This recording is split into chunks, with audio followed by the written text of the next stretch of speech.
อืม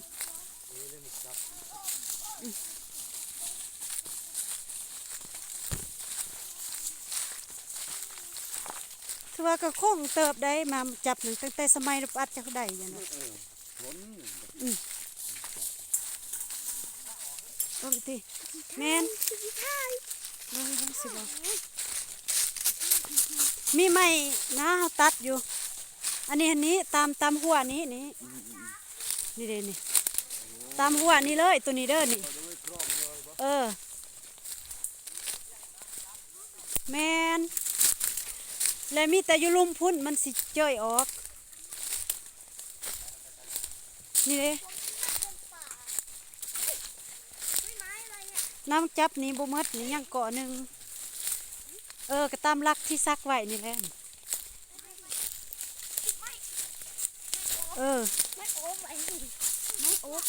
ไม่โอ๊บบอกว่าไม่โอ๊บแถวนี้นี่ทึกเขาปลูกกกซ่านี่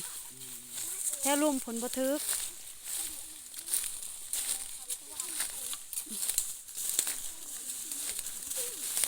ดองไอ้เครื่องกระดังดองกันไม่รวนแก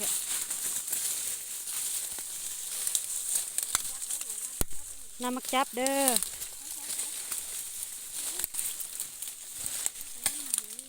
ไว้หอมพอได้เลย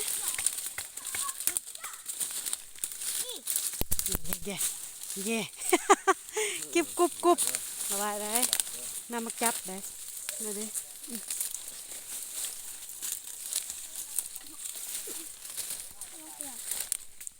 พอเฮ้ยไอ้เครื่องกระดังเลยพอ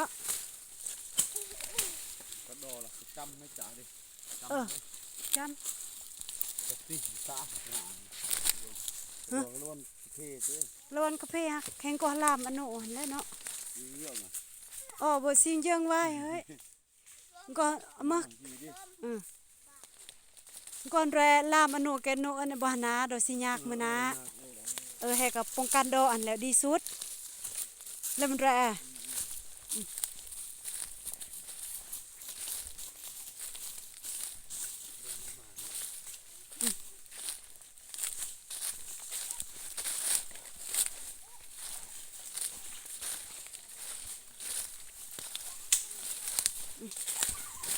ฮักเยอะจกเตตามหอบเ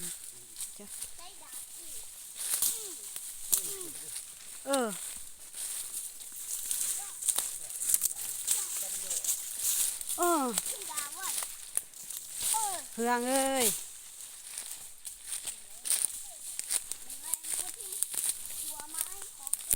อ้าวนี่ได้ผักหวานนี่มันจกคือบ่อ้าวนี่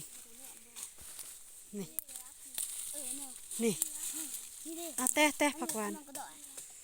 เต้ยอยู่มา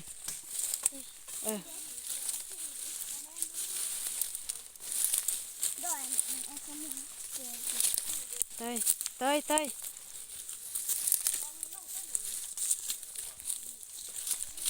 อย่าพาก่อนย่างก่อน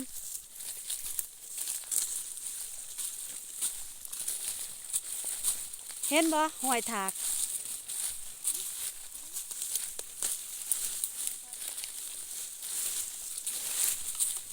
ซ้ำหอยถากแล้วก็จังซี่เลย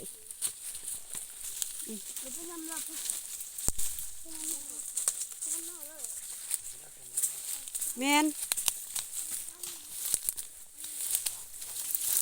บอกมันปั๊บกกหน่อยพุ่นนั่นหันได้รักเขาซักอยู่หันแมนถากแล้วถากน้อยเอากกมันหน่อยแมนมันมีรักอยู่หันมันบ่ถึก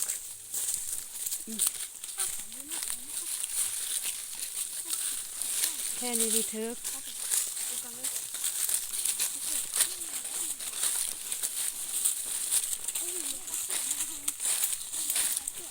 อันอยู่นี่เห็นแล้วมันบ่ทึกอยู่นี่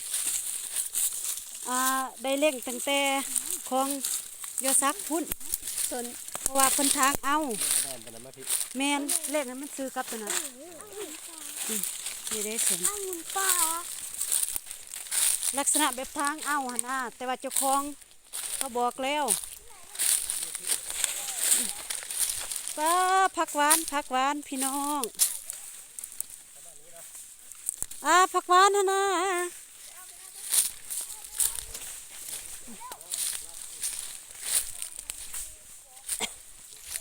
พี่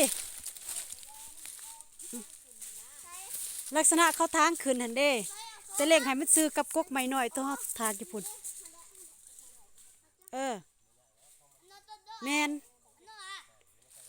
เด้อเฮ้ยผักหวาน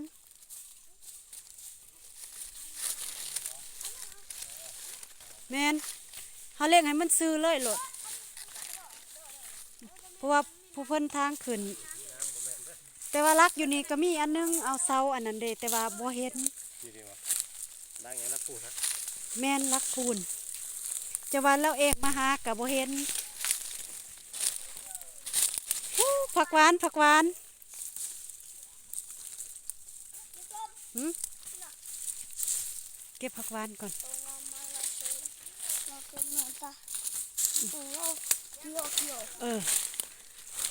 ย่างตามแคมสวนเลยเก็บผักหวานก่อน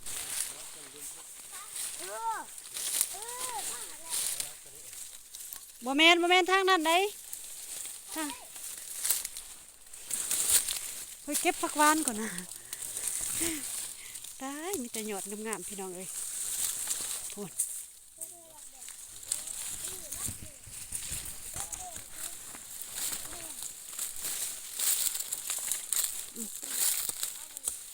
นี่แหละแดนวันนี้เขากับคุมนี้เพราะว่าเขาทมเขากับจื้อใครมีตะลักหันไปทอนใส่ก็ได้ นี่ได้น้ำจับกัน ยังอยู่แต่ว่าหมูกุเขาหน้าอันนี้เขาทางขึ้นแต่เจ้าของนี่เขาเองก็โทรบอกแล้ว คือว่ามันหันเที่ยงนี่เพิ่นหันทางเอาไปสิล่ะเพิ่นผู้นี้ทางขึ้นไปแมนเขาทางขึ้นเพราะว่าแดนนี่มันซื้อกันกับตัวนี้อันนี้หันแพนเดียวกันกับตัวนี้นี่นี่สัน มีเจ้าในทักเหรอ แมนไป ใช่เนาะก็บริลายในเดียว ไม่โอ๊บ บริลา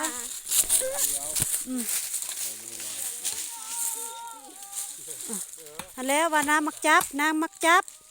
เอาเจ็บขาเลยแซก เฮ้ยบอกแล้วอย่างดีๆเดือดออกบ่บอกไปของแท้ น้ำมันจับนะหันลุกขึ้นนี่น้ำมันจับ